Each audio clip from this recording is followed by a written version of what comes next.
আসসালামু আলাইকুম নমস্কাৰ মই শাহিদ আপুনি চাই আছে দা ইউনিক অসমীয়া আজিৰ এই ভিডিঅ'ত মই আপোনালোকৰ সৈতে আলোচনা কৰিম যোৱাকালি অৰ্থাৎ 2 এপ্ৰিল তাৰিখে অসম চৰকাৰ ভাৰ্চাছ NIOS কেণ্ডিডেট সকলৰ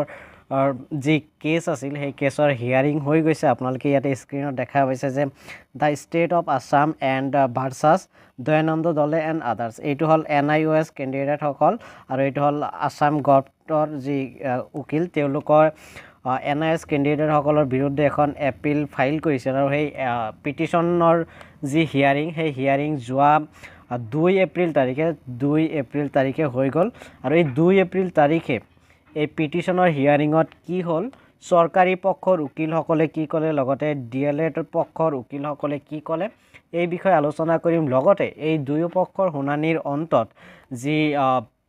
জাজ আছিলে এই জাজে কি ক'লে অৰ্থাৎ কি জাজমেণ্ট দিলে বা কি অৰ্ডাৰ দিলে এই বিষয়ে আলোচনা কৰিম লগতে সেকেন্ড ফেজ ভেৰিফিকেশ্যন কেতিয়া আৰম্ভ হ'ব সেই বিষয়ে মই আজিৰ এই ভিডিঅ'ত আলোচনা কৰিবলৈ গৈ আছোঁ গতিকে আজিৰ ভিডিঅ'টো আৰম্ভ কৰাৰ আগতে মই আপোনালোকক অনুৰোধ জনাম যদি আপোনালোকে এতিয়ালৈকে মোৰ চেনেলটো ছাবস্ক্ৰাইব কৰা নাই তেতিয়াহ'লে এতিয়াই মোৰ চেনেলটো ছাবস্ক্ৰাইব কৰি বেল আইকনটো প্ৰেছ কৰি দিয়ক যাতে মই আগলৈ এনেকুৱা ধৰণৰ ভিডিঅ' আপলোড কৰাৰ লগে লগে আপোনালোকে নটিফিকেশ্যন পাই যায় আৰু সৰ্বপ্ৰথমে মোৰ চেনেলৰ ভিডিঅ'বিলাক আপোনালোকে চাব পাৰে এতিয়া কোনো সময় নষ্ট নকৰাকৈ আজিৰ ভিডিঅ'টো আমি আৰম্ভ কৰোঁ প্ৰথমতে কৈছোঁ যে অসম চৰকাৰৰ ফালৰ পৰা NIOS সকলৰ বিৰুদ্ধে এখন পিটিশন ফাইল কৰিছিল আৰু এই পিটিশনৰ যি শুনানি সেই শুনানি 2 এপ্ৰিল তাৰিখে হৈ গৈছে অৰ্থাৎ যোৱাকালি হৈ গৈছে এই 2 এপ্ৰিল তাৰিখে শুনানিত কোনে কি ক'লে সেই বিষয়ে আলোচনা কৰাৰ আগতে কোৰ্টত কি হৈছিল সেই বিষয়ে মই অকমান আপোনালোকৰ লগত আলোচনা কৰিব বিচাৰিছোঁ প্ৰথমতে যি জাজ আছিলে জাজৰ সন্মুখত NIOSৰ ফালৰ পৰা মনদীপ কালৰা নামৰ এজন বিশিষ্ট এডভোকেট উপস্থিত আছিল আৰু অসম চৰকাৰৰ ফালৰ পৰা এডভোকেট জেনেৰেল দেৱজিৎ লন শইকীয়া তেওঁলোক দুজন উপস্থিত আছিল কিন্তু যি মনদীপ কালৰা তেখেতে গুৱাহাটী হাইকোৰ্টৰ ৰেজিষ্টাৰ্ড এজন উকিল নহয় তেখেতে বাহিৰৰ হয় আৰু বাহিৰৰ হোৱাৰ কাৰণে আপোনালোকে জানে যে এই জুমৰ জৰিয়তে ভিডিঅ' ষ্ট্ৰীমিং কৰা হয় আৰু জুম লিংকটো সেইসকল এডভোকেটকহে দিয়া হয় যিসকলে গুৱাহাটী হাইকোৰ্টত ৰেজিষ্টাৰ্ড এডভোকেট হয় চ' যিহেতু মনদীপ কালৰা গুৱাহাটী হাইকোৰ্টৰ ৰেজিষ্টাৰ্ড এডভোকেট নহয় গতিকে তেওঁ জুমৰ জৰিয়তে জাজে যি তেওঁ জইন হৈছিল সেইটো জইন বন্ধ কৰি দিছিল অৰ্থাৎ জাজে তেওঁক জইন কৰিব দিয়া নাছিল আৰু পৰৱৰ্তী সময়ত ছাদ্দাম হুছেইন আৰু অন্যান্য উকিলসকলে NIOSৰ ফালৰ পৰা যুক্তি দাঙি ধৰিছিল আৰু অসম চৰকাৰৰ ফালৰ পৰা দেৱজিৎ লন শইকীয়াই যি তেওঁলোকৰ যুক্তি সেই যুক্তিখিনি দাঙি ধৰিছিল চ' এইখিনি প্ৰথমতে হৈ গ'ল যে প্ৰথমতে মনদীপ কালৰাক আচলতে জাজে তেখেতৰ কেছত উপস্থিত থাকিব নিদিলে অৰ্থাৎ জুমৰ জৰিয়তে তেখেতৰ যি যুক্তি সেইখিনি যুক্তি দিব নোৱাৰিলে আৰু পৰৱৰ্তী সময়ত তেওঁলোকৰ অসম চৰকাৰ যি দেৱজিৎ লন শইকীয়া তেখেতে তেওঁলোকৰ মন্তব্য দাঙি ধৰিছে আৰু শুনানিৰ অন্তত শুনানিৰ আগতে কি হৈছিল মই অকণমান কৈ লওঁ যে যি NIOSৰ কেণ্ডিডেট তেওঁলোকে কৈছে যে ফাৰ্ষ্ট ফেজৰ 5550টা যি পদৰ LPUPৰ পোষ্ট ওলাইছিল তাতে ফাৰ্ষ্ট ফেজৰ ভেৰিফিকেশ্যন চলি আছে আৰু এই ভেৰিফিকেশ্যনত NIOSৰ যিসকল কেণ্ডিডেট এই NIOSৰ 18 মান্থ DLED থকা কেণ্ডিডেটসকলৰ নাম অহা নাই অৰ্থাৎ ফাৰ্ষ্ট পেজত NIOS কেণ্ডিডেট মাতা নাই গতিকে ছেকেণ্ড পেজত যদি নামাতে তেতিয়াহ'লে কি হ'ব আৰু তাৰ কাৰণে যাতে ছেকেণ্ড পেজত এই 18 মান্থছ DLED যিসকল কৈছে তেওঁলোকৰ নাম যাতে আহে তাৰ কাৰণে তেওঁলোকে কেছ কৰিছিল আৰু ইয়াৰ বিৰুদ্ধে কোৰ্টৰ ফালৰ পৰা ষ্টে অৰ্ডাৰ দিছিল যাতে ছেকেণ্ড ফেজ ভেৰিফিকেশ্যন আৰম্ভ নকৰে আৰু তাৰ বিৰুদ্ধে গৈ পেলাই অসম চৰকাৰৰ ফালৰ পৰা এখন পিটিশ্যন দাখিল কৰা হয় যাতে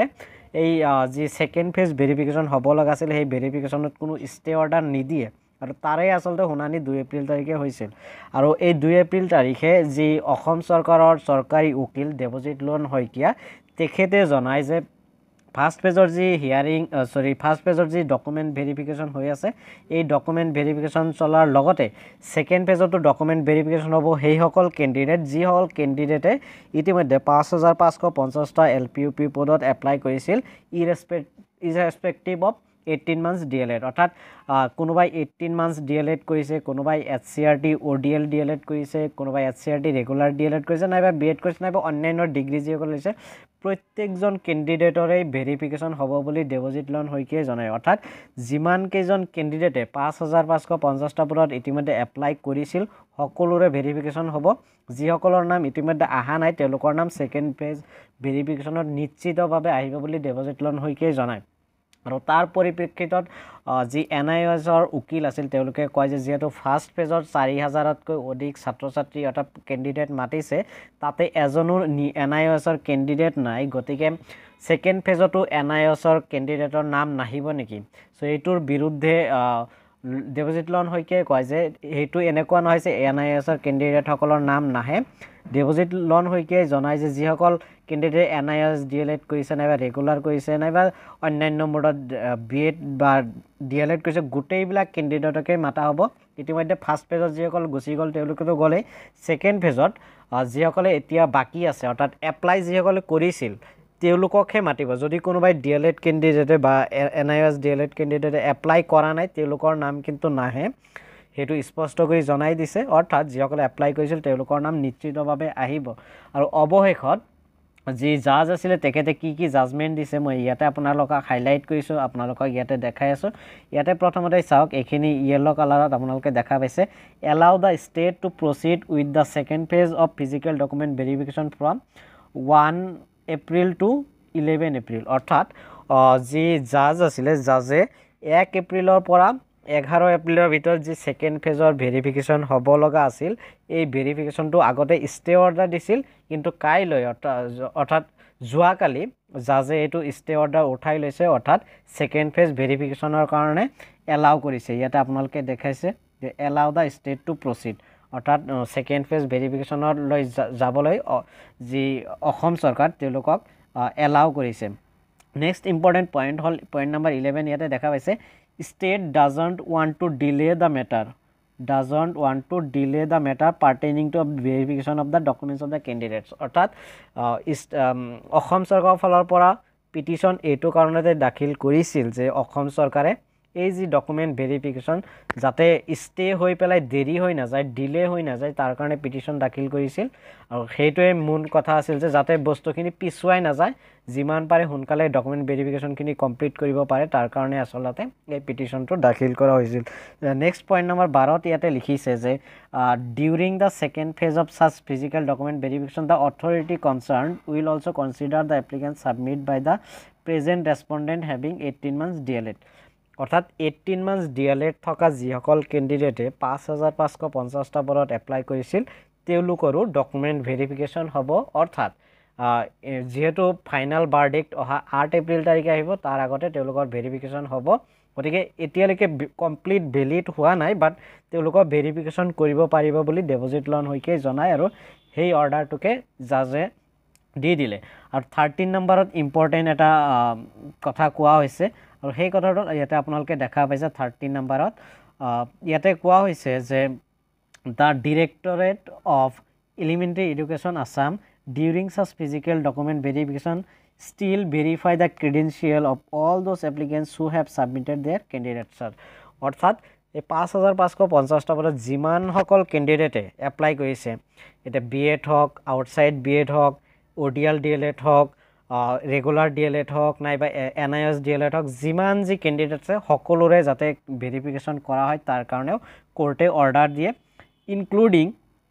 candidates having 18 months DLED অৰ্থাৎ যিসকল কেণ্ডিডেট 18 মান্থছৰ DLED কৰিছে ইয়াতে মই আপোনালোকক হাইলাইট কৰি দেখাই আছো